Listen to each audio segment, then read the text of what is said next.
Assalamualaikum warahmatullahi wabarakatuh. Ketemu lagi di channel ini yang sudah pasti kalian tunggu-tunggu, Opung SG Channel. Nasib setiap orang di dunia ini memang sudah digariskan Tuhan, termasuk nasib 6 artis terkenal Indonesia yang langsung berubah drastis setelah mereka berhenti menjadi artis. Ada yang harus berjualan cilok demi sesuap nasi, ada juga yang nekat jadi maling demi membiayai sang anak di pesantren. Berikut ini adalah ke-6 artis tersebut. 1. Manohara. Setelah cukup lama tak terdengar kabarnya, Manohara Odelia Pinot ternyata sudah memutuskan berhenti jadi artis. Manohara memutuskan untuk mundur dari dunia hiburan tanah air sejak tahun 2013. Lalu bagaimana nasib Manohara setelah tidak lagi menjadi artis? Manohara mengaku kini ia semakin bersemangat untuk mengejar cita-citanya dan sudah berbeda haluan. Manohara mengatakan menjadi artis sudah bukan lagi passionnya. Bukan passionnya di situ aja, saya rasa masih banyak hal lain yang ingin dieksplor, ungkap Manohara dikutip dari kanal YouTube Trans7 Official Rabu 15 Juli 2020. Kini wanita cantik berdarah Amerika ini mengaku dirinya lebih aktif menjalani aktivitas sebagai relawan untuk satwa liar. Sebenarnya bukan jadi duta satwa, tapi aktif jadi relawan di organisasi yang melindungi hewan-hewan liar, jelasnya. Manohara juga menjelaskan kalau sebelumnya ia sudah terlebih dahulu mendapat pelatihan untuk berhadapan dengan satwa-satwa liar. Selain itu, ia juga sudah mengikuti berbagai kegiatan seperti relokasi buaya dari salah satu lokasi di Bali. Ketika disinggung soal namanya yang sudah terkenal di dunia hiburan, apakah tidak merasa sayang jika dirinya mundur dari dunia artis? Manohara pun memberikan jawabannya. Mungkin itu menjadi sebuah pengalaman dalam hidup saya ya. Tapi sekali lagi memang bukan passion, bukan hatinya di situ. Jadi saya rasa 3 tahun udah cukup lah, jawabnya.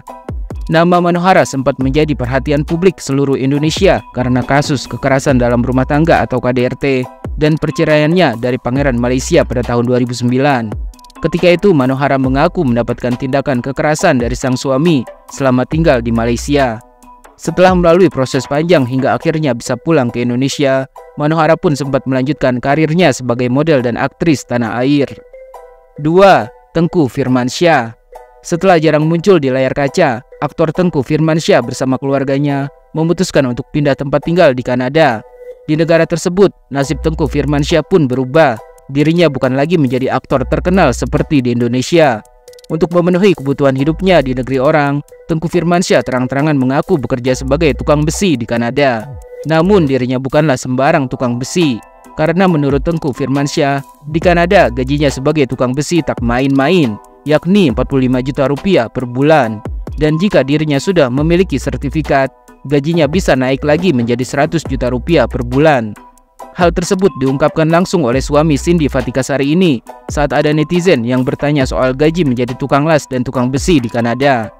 Pak, katanya kerja di Kanada sebagai tukang besi dengan gaji 64 juta rupiah per bulan, tanya netizen tersebut. Menjawab pertanyaan itu, Tengku Firmansyah pun menjelaskan bahwa gaji seorang tukang besi di Kanada itu tergantung dari jam kerja yang dijalaninya.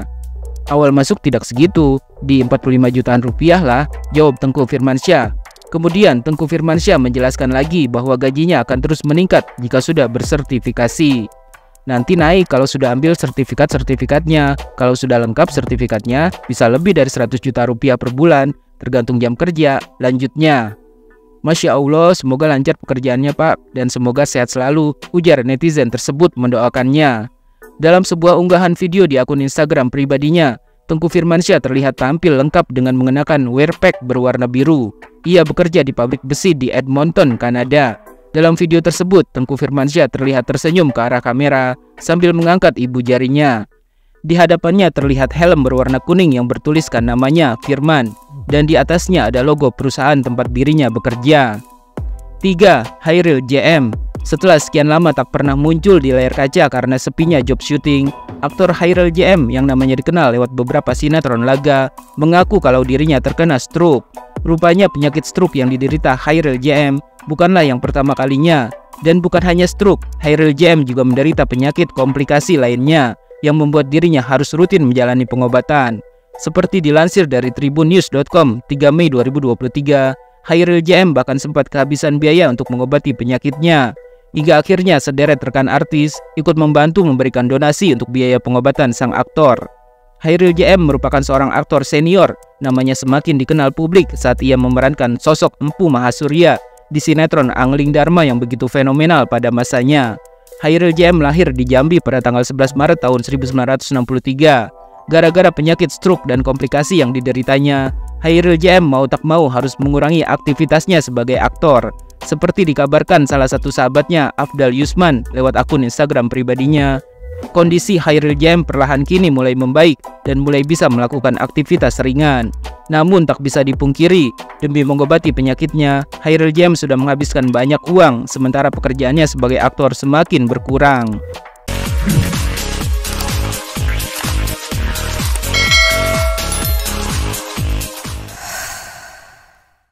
4. Bobby Joseph. Nama Bobby Joseph begitu populer di tahun 2007 saat aktor ini mengawali karirnya di dunia akting lewat sinetron berjudul Candy.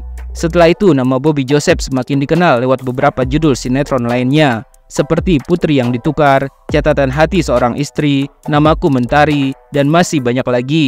Nasib Bobby Joseph langsung berubah setelah jarang muncul di layar televisi.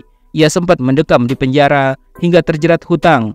Seperti dilansir dari tribunnews.com 28 September 2023, roda kehidupan yang seolah berputar menuntut Bobby Joseph untuk mencari penghasilan dari pekerjaan lain karena dirinya sudah jarang main sinetron. Seiring namanya yang semakin meredup, Bobby Joseph pun sempat menjalani pekerjaan sebagai sopir ojek online. Bahkan kabarnya ia juga sempat berjualan roti bakar di pinggir jalan. Menanggapi kabar tersebut, Bobby Joseph dengan jujur mengakui dirinya memang pernah menjadi sopir ojek online. Namun ia membantah pernah jualan roti bakar. Ojol iya pernah, roti bakar pinggir jalan tidak pernah, tulis Bobby Joseph di Instagram story-nya. Bukan hanya menjadi ojek online, demi mendapatkan uang, Bobby Joseph juga sempat jualan keripik, makanan, sampai berjualan sambal. Meski dirinya pernah terkenal sebagai artis, Bobby Joseph mengaku tidak gengsi walaupun harus mengais rezeki dengan menjadi ojek online. Menurut Bobby Joseph, jika dirinya mengikuti gengsi, maka keluarganya akan kelaparan. Karena menurut gue, selama gue nggak nipu, gue nggak ngapa-ngapain, yang gue lakuin halal, kenapa enggak gitu? Intinya pada saat itu kalau gue gengsi, gue nggak makan, ujarnya. Saking sepinya job syuting, Bobby Joseph bahkan pernah terjerat hutang sampai ditagih oleh artis cantik Sherelya Raisa. Ternyata hutang Bobby Joseph kepada Sherelya Raisa jumlahnya lumayan besar. Yang tak kalah menyedihkan, Bobby Joseph juga sempat terjerat kasus penyalahgunaan obat-obatan terlarang sampai 2 kali. Menurut pihak kepolisian, Bobby Joseph kemungkinan akan menjalani rehabilitasi setelah 2 kali ditangkap atas kasus yang sama. 5. Edward Siddiq. Aktor tampan Edward Siddiq yang dulu sering tampil di layar kaca, kini nasibnya berubah menjadi pedagang cilok. Aktor kelahiran tahun 1997 ini pun bercerita dalam sebuah podcast tentang bagaimana dirinya sampai dirumahkan oleh salah satu stasiun televisi. Sejak saat itu, Edward Siddiq tidak pernah lagi mendapat tawaran syuting hingga kondisi ekonominya pun langsung terpuruk. Kabarnya, Edward Siddiq dipecat dari stasiun TV tersebut gara-gara ia pernah memerankan karakter penyandang disabilitas. Kesalahannya berujung viral dan membuat Edward Siddiq dianggap telah mengecewakan publik. Hal itu langsung berdampak pada personal branding Edward Siddiq hingga membuat banyak pihak tak mau lagi mempekerjakannya sebagai aktor.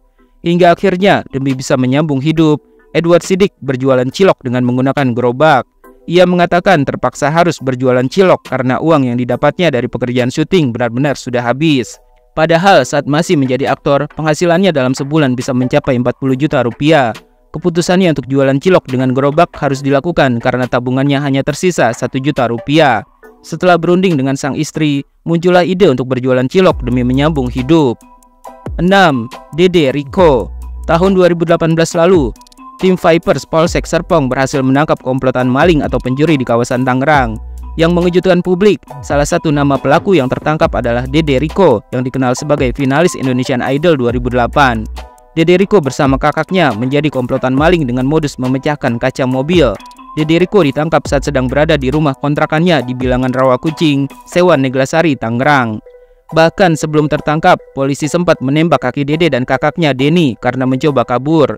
Seperti dilansir dari liputan6.com 20 September 2018, setelah tak laku lagi menjadi artis dan tak pernah muncul di layar televisi, selama 10 bulan Dede Rico diketahui sudah 10 kali menjalankan aksi pencurian.